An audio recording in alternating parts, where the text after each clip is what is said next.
Baakiyalakshmi serial next பிரேமோ என்ன மாதிரியான twist ஆக்க போகுதுன்னு பார்க்கலாம். ரொம்பவே பயங்கரமா ஃபீல் பண்ணிட்டு டென்ஷன்ல உட்காந்துட்டு இருக்காங்க நம்ம பாக்கியா. ஒரு பக்கம் ஈஸ்வரி நான் எடுத்த முடிவு எடுத்ததுதான், யார் என்ன சொன்னாலும் நான் கேட்க போறது கிடையாதுன்னு சொல்லிட்டு ரொம்பவே கோபத்துல இருக்காங்க.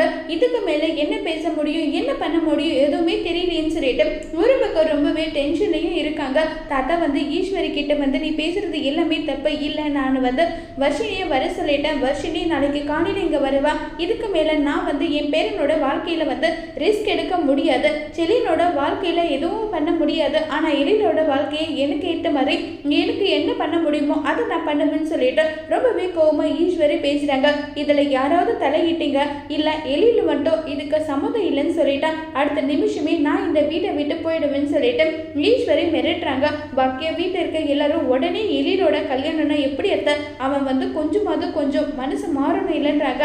அதெல்லாம் ஒன்றும் தேவை கிடையாதுன்னு சொல்லிட்டு ஈஸ்வரி ரொம்பவே கோவமா அங்கிருந்து கிளம்பி போறாங்க. அதோட இந்த பிரமவை முடிச்சிருக்காங்க. இனி வர போற எபிசோட்ல என்ன மாதிரியான ட்விஸ்ட் ஆக்க போது வெயிட் பண்ணி பார்க்கலாம். தேங்க்ஸ்.